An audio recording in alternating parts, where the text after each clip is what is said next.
inappropriate. I 10 crore किसानों को हुआ है unparliamentary practice. I और सिर्फ 6 साल में each generation of हमने please take your seat. 3 lakh crore रुपए To take their seats. हम किसानों को दे चुके It हैं। is unbecoming of your conduct. आदरणीय सभापति जी, Unbecoming of your conduct.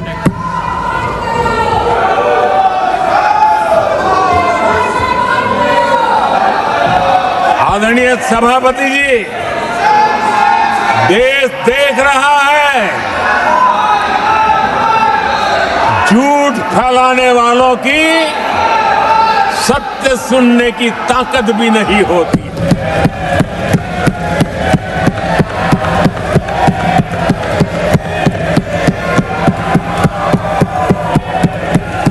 जिनका सत्य से मुकाबला करना, इसके लिए जिनके हौसले नहीं है, वो बैठ करके इतनी चर्चा के बाद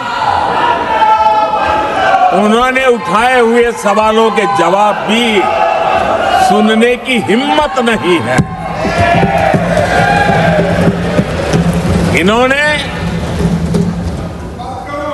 ये अपर हाउस को अपमानित कर रहे हैं। इस अपर हाउस की महान परंपरा को अपमानित कर रहे हैं। आदरणीय सभापति जी, देश की जनता ने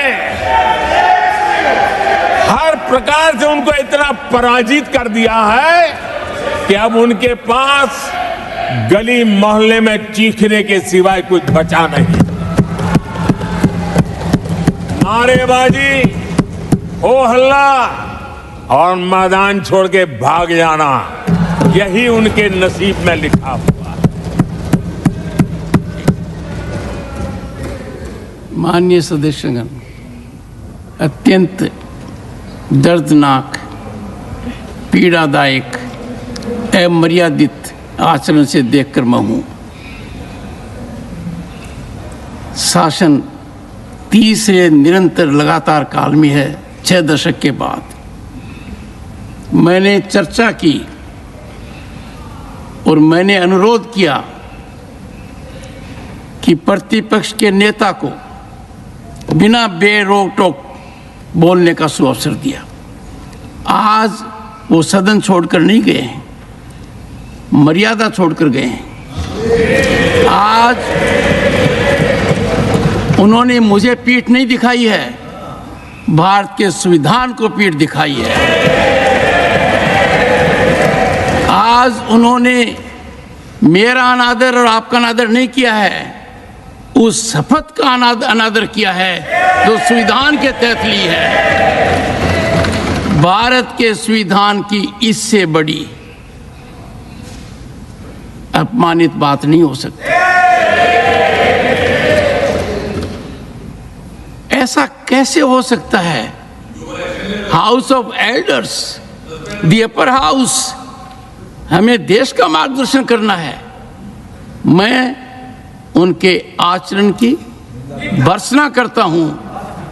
देश के 140 करोड़ लोग इसे हाथ होंगे।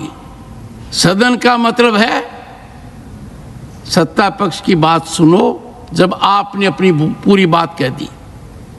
माननीय सदस्यगण, आप सब जानते हैं कल देर रात तक चर्चा रखी गई, हर सदस्य को मौका दिया गया।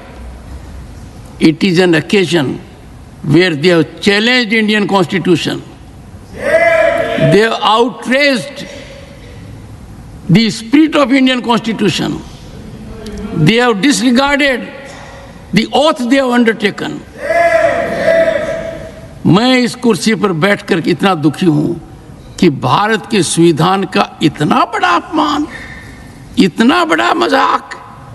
भारत का संविधान हाथ में रखने की किताब नहीं है, जीने की किताब है। मैं आशा करता हूं कि वो आत्मचिंतन करेंगे, मंथन करेंगे, अपने दिल को टटोलेंगे और कर्तव्य पर आएंगे। माननीय प्रधानमंत्री जी,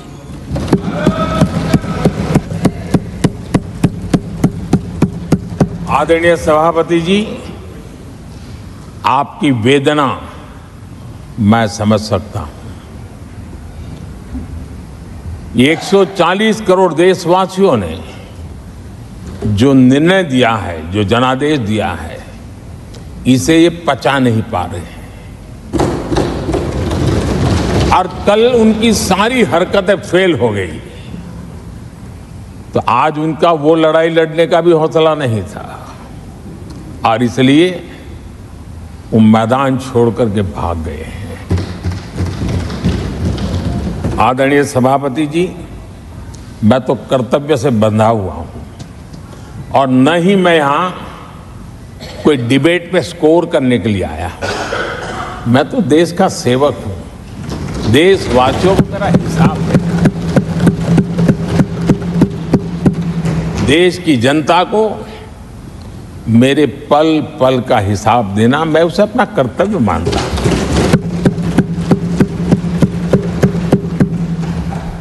आदरणीय सभापति जी, वैश्विक परिस्थितियां ऐसी पैदा हुई कि फर्टिलाइजर के लिए बहुत बड़ा संकट पैदा हुआ।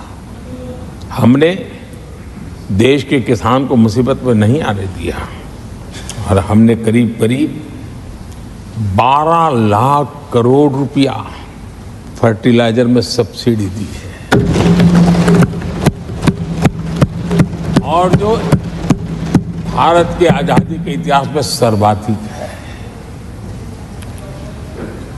और उसी का परिणाम है कि हमारे किसान को फर्टिलाइजर का इतना बड़ा बोझ उस तक हमने जाने नहीं दिया।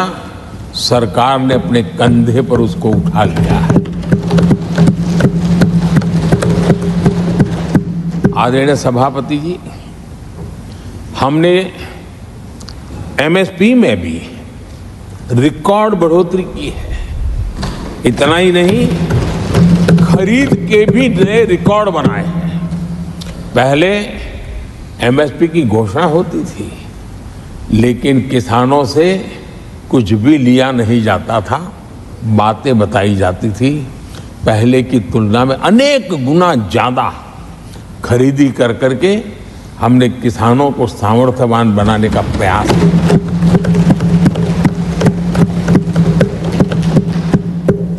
आदरणीय सभापति जी, 10 वर्षों में हमने कांग्रेस सरकार की तुलना में धान और गेहूं किसानों तक 2.5 गुना अधिक पैसा पहुंचाया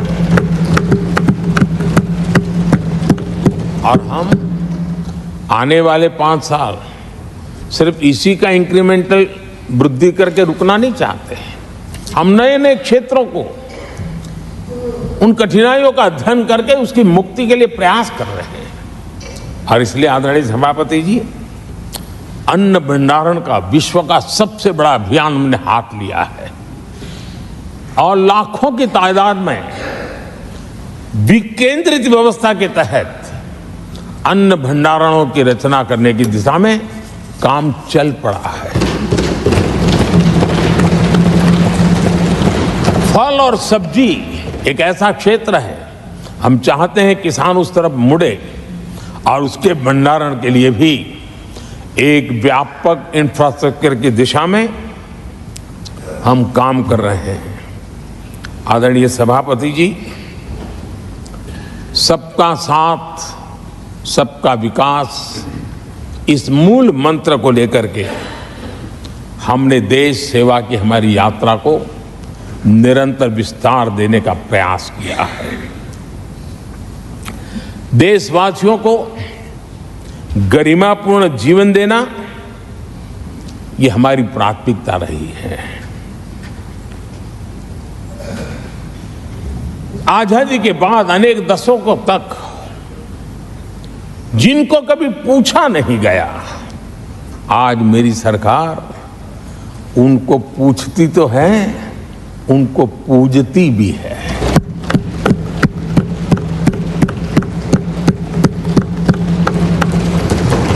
हमारे दिव्यांग भाई बहनों के साथ हमने मिशन मोड में उनकी कठिनाइयों को समझ करके माइक्रो लेवल पर उसको एड्रेस करने का प्रयास किया है और व्यवस्थाएं विकसित करने का प्रयास किया है ताकि वे गरिमापूर्ण जीवन जी सकें।